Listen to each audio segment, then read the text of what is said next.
Joshua Myers here, and welcome back to my 31 Days of Halloween Review series. And today I'm going to be reviewing The Woman in Black 2, Angel of Death from 2015. If you're reading this, heed these words. Hello? This house is cursed by a woman in black. Do not look at her face, because once you've seen it, she will not rest until an innocent has died. The Woman in Black 2, rated PG-13, January 2nd. The Woman in Black 2 stars Phoebe Fox, Jeremy Irvine, Helen McQuarrie, and is directed by Tom Harper. The plot of The Woman in Black 2 is that when a group of orphaned children are forced to move from their home in London, caretakers Eve, portrayed by Phoebe Fox, and Jean, portrayed by Helen McQuarrie, bring everyone to the desolate and eerie British countryside. 40 years after Arthur Kipps, played by Daniel Radcliffe, left, the supernatural horror film introduces this new group to the now abandoned El Marsh house, an odd but seemingly safe location. It isn't long before Eve starts to sense that this house is not what it appears to be, as the children in her care begin to disappear, as their house of safety becomes a house of horrors. Eve enlists the help of a handsome pilot, portrayed by Jeremy Irvine, to help investigate what is happening. Eve soon discovers that it may not be a coincidence that she has come to reside in the house inhabited by the Woman in Black. Now, before we get this review out of the way, I would like to state that this is a first time watch. I have not seen The Woman in Black 2. I have, however, seen the first Woman in Black. I saw it when it was released on physical media back around 2012, 2013.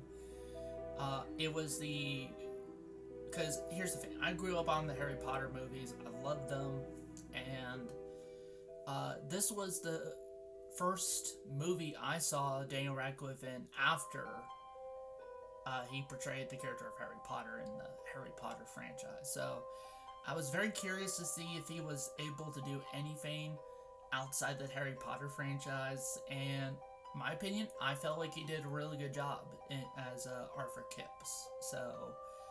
And I thought the first film was a very good PG-13 horror movie. Had a lot of suspense and tension. Decent amount of jump scares, unfortunately. So, to be honest, I didn't felt like this, like the first film needed a sequel. So, I was like, kind of very uninterested in checking out the second one, especially when I found out about a second one. The second one came out only I think a few years after the first movie. So, so when I decided to cover this for this year, for this October, I covered it because I was wanting to cover it because it was free with ads on YouTube. So I was like, okay, well, check it out. It's an hour and a half long, So yeah, and I loved the first Woman in Black movie. So I was like, okay, let's check out the sequel, and here are my thoughts on The Woman in Black 2, Angel of Death. The one thing I was hearing a lot about this movie, I was hearing about, oh, it's not good, it's, not as good as the first film, it's littered with jump scares, and honestly, one of the positives I have is that it doesn't really have that many jump scares, actually. There are jump scares in the movie, no doubt, but it is very limited. In fact, I think there's even less jump scares in this one than there is in the first movie. So, I think that was a bit of an improvement, actually. So, I don't know what people are talking about that's saying this is littered with jump scares in that. It barely has any. So, I don't know, maybe the people who criticized this movie for having, too many jump scares, maybe you didn't saw, the Nightmare on Elm Street remake, or as I like to call it, a jump scare on Elm Street, or jump scare the movie, because it's littered with jump scares every few seconds. This one, not so much, no. So, to the people who criticize this movie for that, I would say go watch more horror movies, you know? And especially stuff like the Nightmare on Elm Street remake. And here's the thing, I do agree, I don't like jump scares in horror movies. Not because I get scared by them, sometimes I do, but because here's the thing, it is a very cheap and lazy way of trying to scare an audience. It's just basically the horror movie equivalent of if I went like this, like,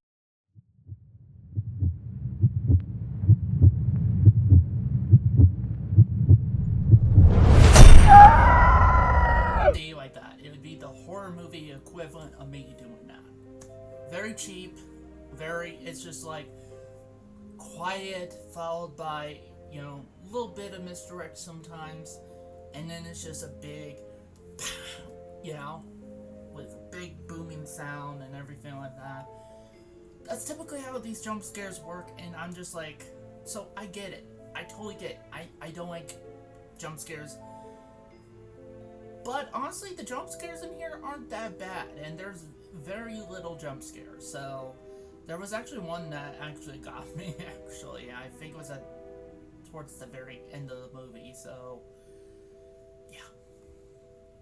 So overall, I felt like that was an improvement to the first Woman in Black, and also too, let's talk about the actors.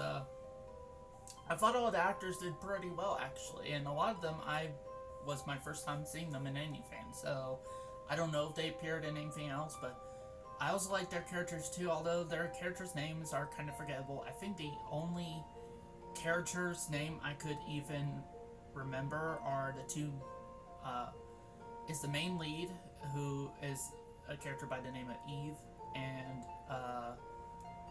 and also her love interest, Harry. That's honestly all I could remember in regards to names. So I guess that is a bit of a point against the Woman in Black too, is that the names are pretty. But then again, I think the names in the first film are pretty forgettable too. Aside from the main lead, Daniel Radcliffe's character Arthur Kipps, but. Names aside, I do like the characters. I do like them, you know. I like the characters in the first Woman in Black, so I was glad to see that I liked the characters in the second Woman in Black movie. And an interesting thing this movie does in regards to the suspense is that not only is it in the same house and, you know, facing off against the Woman in Black herself, so you have to worry out for that too, but the film takes place during World War II. And you have to worry about all the dangers and that you know, of what occurred in World War II. So you added 2 levels of suspense and tension there. Another positive I have is the runtime. The runtime, the movie's an hour and a half long, and it's definitely you know, it's one of those movies that's like, if you don't want to, like, if you're not trying to watch like a 2.5 hour movie or something like that, or, you know, it's like, it takes its time, but also, you know, it's not like, you don't feel like it dragging on and on and on, and it's like, blah, blah, blah. And when it does kind of drag, it's in service of the build up, the tension. So yeah, thought the pacing is pretty solid. And just honestly, I'll just say is that a lot of the stuff that works about the first film also work in the sequel. So yeah, so whatever I said about my review of the first movie, you could apply that to my review of The Woman in Black 2. The only negative I really have is that the names of the characters are kind of forgettable. But outside of like the forgettable names, that's my only real negative with The Woman in Black 2. So let's move on to my rating. So with that said, I'm going to give The Woman in Black 2, Angel of Death, a 4.5 out of 5 stars. Yes, I actually put this above the first Woman in Black movie, mainly because of the fact that, you know, they lessened the jump scares, honestly. So, and in my opinion, that made an improvement over the original Woman in Black. So, but honestly, these are both really good PG-13 horror movies. And here's the thing, I know PG-13 horror has a bit of a stigma towards it. I think personally PG-13 movies, if done, like PG-13 horror movies, if done right, can actually be more effective than than their R-rated counterparts, because they're having to work with limitations, and they have to do ways to scare people that isn't just gore and guts and all that stuff. Now, sometimes I think some movies do need to have an R rating, but a lot of times, like for example, I don't think a lot of these, like for instance, take a look at the original Halloween. I think if that movie was made today, it could honestly be a PG-13 horror movie and be effective. I think the only thing that makes it rated R is a few bits of nudity here and there. But if you were to take the nudity out, which is barely visible in the original Halloween, it could very well be a PG-13 horror movie. So yeah, I think PG-13 horror doesn't get as much love as it deserves. Now, here's the thing: when PG-13 horror movies are bad, they're really bad. But then again, there's a lot of R-rated horror films that are pretty bad too. So it just depends on execution, really, and talent. So also too, another thing I'd like to point out with this is that this movie came out in January 2015. This is a January horror film. In my opinion, it definitely was a surprise release. I mean, we talk about how January this, and a lot of times you may be right. You're right. Like for example, the Slender Man movie that came out in 2018. That one was pretty bad, but this one is pretty good. I honestly would put this up there with some of the better January horror movie releases, like Megan or Scream 5. So I guess it just depends on execution for a lot of things, and like I said. But overall, this is a really solid sequel, and I'm honestly kind of surprised they didn't follow up with a third film, The Woman in Black 3, considering, without spoilers, it did look like they were trying to set up stuff for a third movie. And I don't know, will The Woman in Black ever come back? I don't know.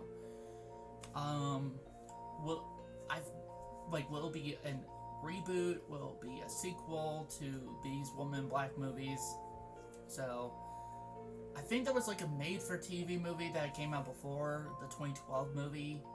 So I might have to check that out at some point.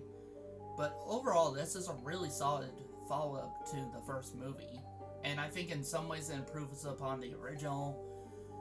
So, yeah. I would say go check out The Woman in Black 2. And honestly, check out both Woman in Black movies. Check out the first film from 2012, and then check out The Woman in Black 2, Angel of Death. So that's it for this review. If you like this video, be sure to hit the like button. And if you're new to the channel, be sure to hit the subscribe button. Thank you guys for watching, and see you next time.